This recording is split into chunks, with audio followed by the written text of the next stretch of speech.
আসসালামু আলাইকুম রহমতুল্লাহ বরকাত বিসমিল্লাহ আলহামদুলিল্লাহ ওসলাত ওসালামু আলা রসুলিল্লাহ বাদ। আমাদের চেঞ্জিদের একটা কমন অজুহাত হলো বর্তমান সময়টা ভালো না, সময়টা খারাপ, কিংবা বর্তমান সময়টা ফিতনার। এ কথা বলে অনেকে হতাশায় ডুবে যান। আসলে কি তাই? চলুন আজকে আপনাদের সাথে শেয়ার করব আসহাবুল কাহফের সেই ঐতিহাসিক ঘটনার আলোকে কিছু শিক্ষণীয় বিষয়। গত বছর আমার সুযোগ হয়েছিল জর্ডানে, সেখানে আসহাবুল কাহফের সেই ঐতিহাসিক গুহা পরিদর্শন করা বা ভিজিট করার। আল্লাহ সুবহানাহু ওয়া তাআলা এই তাওহীদবাদী যুবকদের ব্যাপারে ইরশাদ করছেন, ইন্নাহুম ফিতয়াতুন আমানু বিরাব্বিহিম ওয়া জিদনাহুম হুদা। নিশ্চয়ই তারা কতক যুবক, গুটি কয়েক তারা যুবক ছিল যারা তাদের রবের প্রতি ঈমান এনেছিল এবং ফলশ্রুতিতে আল্লাহ সুবহানাহু ওয়া তাআলা তাদের হেদায়েতকে আরও বৃদ্ধি করে দিয়েছিল। আসলে বর্তমান সময়ের সাথে তুলনা করলে তারা মোটেই ভালো সময়ে ছিল না, বরং আরও বেশি খারাপ, আরও বেশি জুলুম, আরও শিরিক কিংবা রাষ্ট্রীয় নির্যাতন নিপীড়নের মধ্য দিয়ে তাদেরকে যেতে হয়েছে। আসহাবুল কাহফের সে ঐতিহাসিক ঘটনার আলোকে আপনাদের সাথে কিছু বিষয় শেয়ার করতে চাই। প্রথম লেসন, স্রোতে গা ভাসিয়ে না দেয়া। অর্থাৎ আসহাবুল কাহফে সেই সকল কতিপয় যুবকরা, তারা স্রোতে গা ভাসিয়ে দেননি, তারা সম্পূর্ণ স্রোতের বিপরীতে চলেছে। তারা ঈমানকে টিকিয়ে রাখার জন্য সব রকম জুলুম নির্যাতন সহ্য করেছে। সবাই করছে বা সবাই এ পথে চলছে, আমাকে এ পথে চলতে হবে, এই অজুহাতে তারা ঈমানের পথ থেকে সরে যায়নি। আজকে আমাদের মধ্যে দেখা যায়, আজকে এই ট্রেন্ড তো আগামীকাল আরেক ট্রেন্ড, আজকে এই ফ্যাশন তো আগামীকাল আরেক ফ্যাশন। এভাবে আমরা প্রতিনিয়ত ইস্যুর মধ্যে ইস্যু দিয়ে আমরা অতিবাহিত আমাদের মূল্যবান সময়গুলোকে হারিয়ে ফেলছি।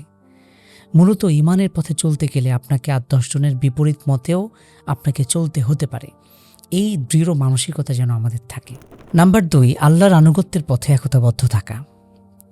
আল্লাহ সুবহানাহু ওয়া তাআলা এই সকল তাওহীদবাদী যুবকদের কিভাবে ইন্ট্রোডিউস করিয়ে দিচ্ছেন, ইন্নাহুম ফিতিয়াতুন। নিশ্চয়ই তারা কিছু যুবক ছিল, কিছু তাওহীদবাদী কতিপয় যুবক যারা আল্লাহর পথে বা দ্বীনের পথে তাদের রবের প্রতি তারা ঈমান এনেছিল।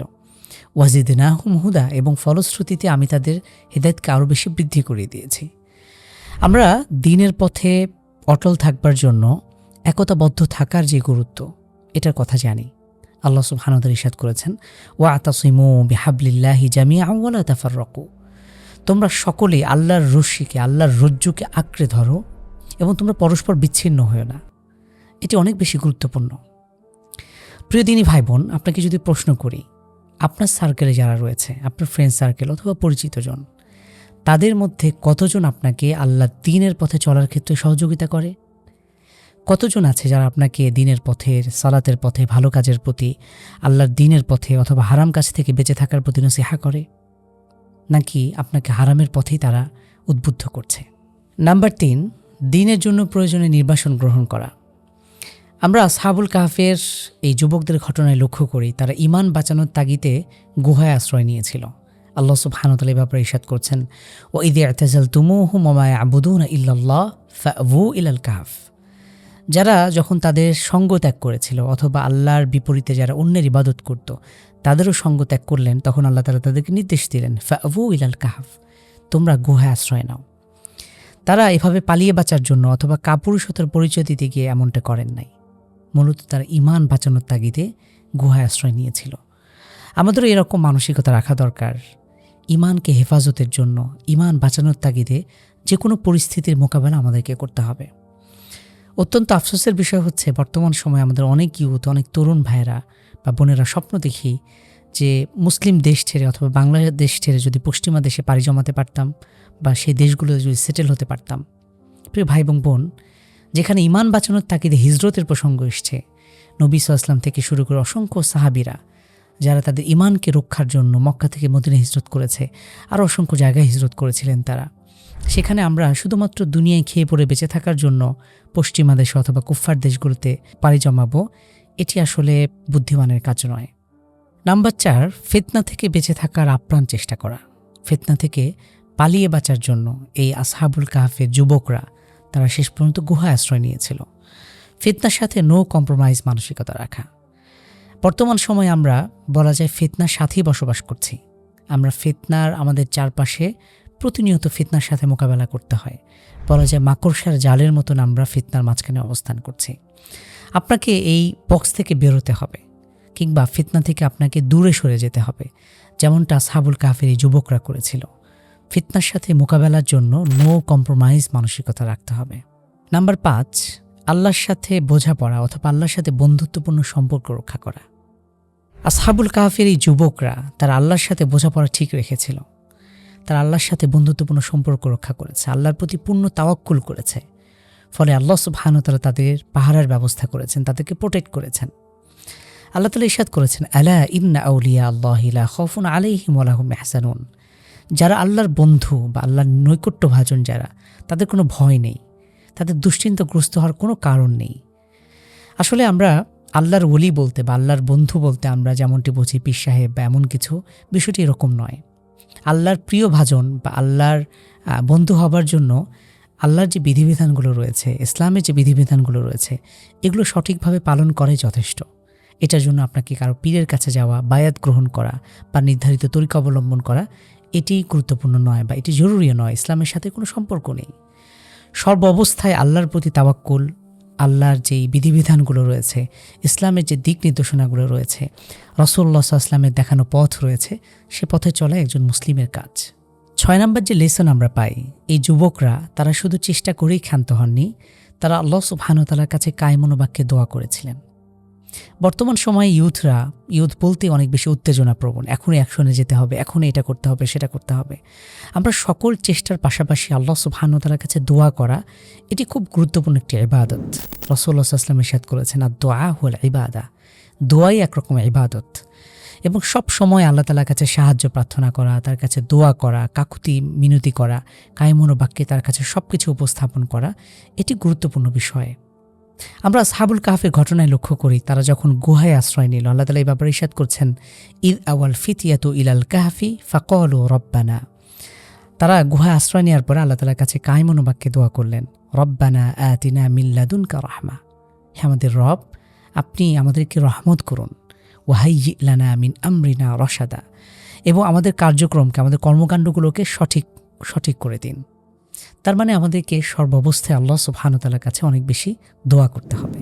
নাম্বার 7 যে লেসন আমরা পাই, সেটি হলো দৃঢ়চেতা তাওহীদ বা ঈমান লালন করা, অর্থাৎ ঈমানের ক্ষেত্রে নো কম্প্রোমাইজ মানসিকতা রাখা। তাওহীদুর রুবুবিয়্যাহ, উলুহিয়্যাহ, তাওহীদুল আসমা ওয়াস সিফাত, এই বিষয়গুলো রয়েছে। প্রত্যেকটা ইন্ডিভিজুয়াল বিষয়ে আমাদেরকে কঠিনভাবে, দৃঢ়ভাবে ঈমান লালন করতে হবে। বর্তমান সময়ে অনেক মুসলিম এই ব্যাপারগুলো জানেনই না অথবা বোঝার চেষ্টা করেন না। আমরা এই যুবকদের ঘটনায় লক্ষ্য করি, আল্লাহ সুবহানাহু ওয়া তাআলা ইরশাদ করছেন, ওয়ারাবাতনা আলা কুলুবিহিম ইয ক্বামু ফাকালু রব্বুনা রব্বুস সামাওয়াতি ওয়াল আরদ। আল্লাহ সুবহানাহু ওয়া তাআলা ইরশাদ করছেন যে আমি তাদের হৃদয়গুলোকে আরও বেশি দৃঢ় করে দিলাম যখন তারা উঠে দাঁড়ালো এবং তারা বলল, রব্বুনা রব্বুস সামাওয়াতি ওয়াল আরদ।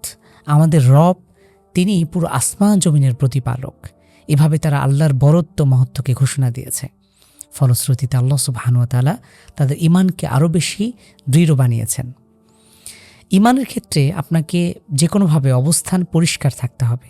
ঈমানের ক্ষেত্রে কোনো রকম আপোষ নেই, নো কম্প্রোমাইজ মানসিকতা লালন করতে হবে।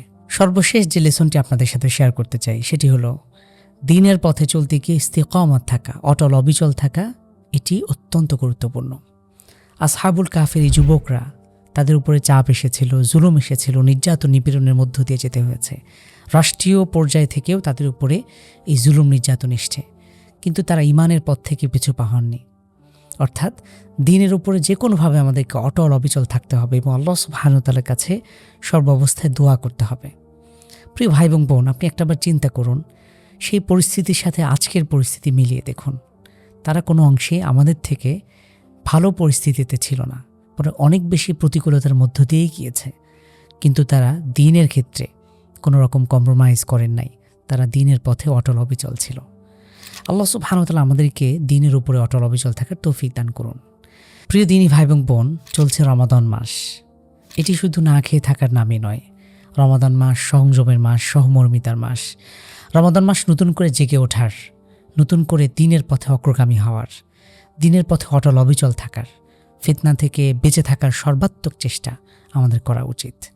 আল্লাহ সুবহানাহু ওয়া তাআলা আমাদেরকেও ঠিক আসহাবুল কাহফের মতন, তাদেরকে যেভাবে আল্লাহ তাআলা সাহায্য করেছিলেন, আমাদেরকে আল্লাহ সুবহানাহু ওয়া তাআলা সাহায্য করবেন।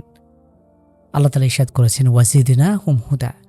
তাদের এই দ্বীনের পথে অগ্রগামিতার কারণে, তারা দ্বীনের উপর অটল অবিচল থাকার কারণে আল্লাহ তাআলা তাদের হেদায়েতকে বৃদ্ধি করে দিয়েছেন।